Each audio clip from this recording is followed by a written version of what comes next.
welcome back. You're still watching Technoholic and I'm updating my status, making sure you guys catch the show on Twitter. We've been showing you our Twitter IDs throughout the show, and as you can see, we're pretty big on the concept of 140 characters to let the world know what you're up to. So Twitter has become a massive rage, almost brought down the great Islamic Republic of Iran recently. It was definitely the only outlet for Iranians unhappy with the state of their democracy.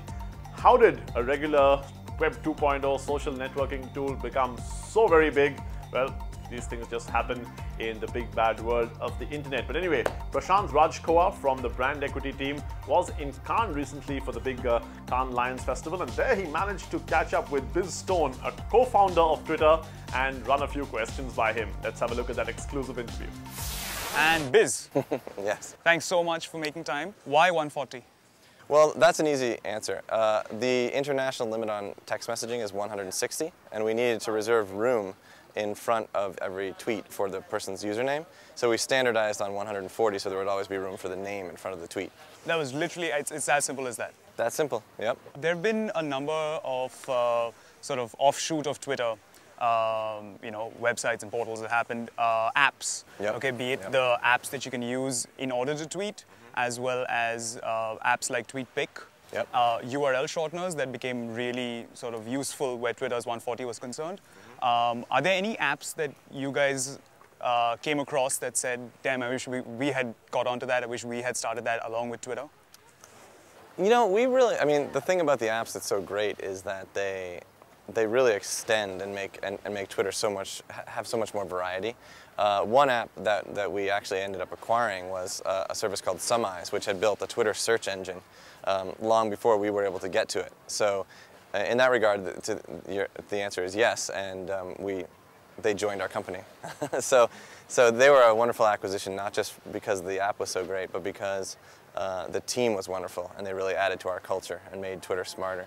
There are like thousands of stories floating around about how Twitter sort of changed lives, helped disaster situations. You mentioned your presentation about a journalist who tweeted one word that said arrested, one word that he tweeted then said freed. The Bombay attacks where people were tweeting from inside. A lot's been said about how great Twitter is and how Twitter is a lot more than just a sort of social media application. What was your reaction when you started seeing how people were using Twitter in such situations?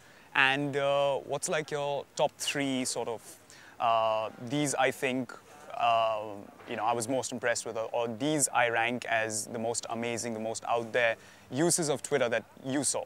Well, specifically with regard to the sort of disaster type scenarios, I think the general reaction is that you realize it ultimately isn't about technology, it's about what people do with it, and what they do with it, which is most impressive, is when they come together and help each other. And one of the things that stood out for me was a fuel shortage in Atlanta, Georgia last summer, when there was very little gas stations that had gas, and what people were doing was they were using Twitter and Twitter search to share with one another the locations that had fuel. And so in that way they were organizing together and moving as one to the places that had fuel. And the analogy that comes to mind there, and comes to mind often with Twitter, is that of a flock of birds moving around an object in flight. It looks so perfectly choreographed and beautiful, but in fact it isn't. It's just very simple communication among individuals in real time that allows them to behave like that. And I think that's something that Twitter allows people to do, and that's a tool that didn't exist before. And so we're just beginning to see how people are using it to help one another, and I think that's the takeaway there, is that Twitter is not ultimately about technology, it's about humanity. I've got a lot of followers that are companies that I'm not following back because I know that all they're going to do is spam me. Are you worried that that sort of diminishes Twitter's value, that people will start thinking that the second you say we're looking to monetize, the number of companies that are going to spam users is going to increase? I think it's important to remember that, or important to note that JetBlue wasn't spamming anybody. JetBlue started very, very cautiously, and they did a lot of experimentation, and some of their experiments fell flat, and they learned very quickly, and it was interesting. Now, the thing about Twitter is that you have to follow companies, so they have to be compelling enough for you to want to receive that information from them, and in that regard, they're not really able to spam you unless you follow them. And the second that you're annoyed with them, you click unfollow, and you're no longer following them. So it's kind of up to the company to remain compelling and relevant enough to its users. And these companies like Whole Foods, JetBlue, and Comcast, a cable company in the United States, they have almost, you know, 1 million people following them, and that I think is an indication of success. And when that number starts to go down, they can ask themselves, why is that so, and what can we do to turn it in the other direction? But you guys aren't going to put a check in place saying, okay, this looks like a spam. Oh, we definitely have a spam team and an abuse team Like that's spam. actively. This looks like a spam tweet, so Absolutely. everything Yeah. goes out. Yeah, we're actively working against that, and that's native to any kind of network or internet companies. There's always going to be spam. There's always going to have to be a spam and abuse team to deal with it. Okay.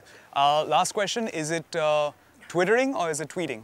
I think it's Twittering, and I think the individual update is called a tweet. It's a noun. But that being said, you'll probably catch me saying tweeting every once in a while too, because it's so contagious that I think it's just sort of whatever you like at this point. Thanks so much. Thank you. I appreciate it. Sure thing. Good luck to you. Thank you. Okay, so Prashant Rajkua, who's usually addicted by advertising on the Brand Equity Show, has jumped boat for this week onto Technoholic. Prashant, thanks for joining us on the show and being a tech addict this week.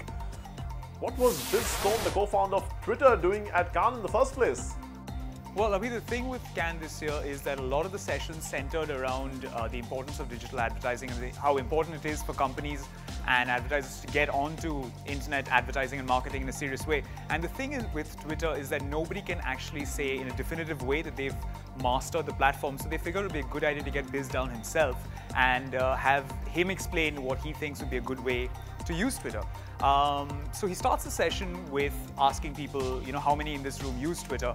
I'd say 99% of the people put their hands up. So while we were expecting a great session and a lot of learning, he spent the next 30 minutes talking about what is Twitter.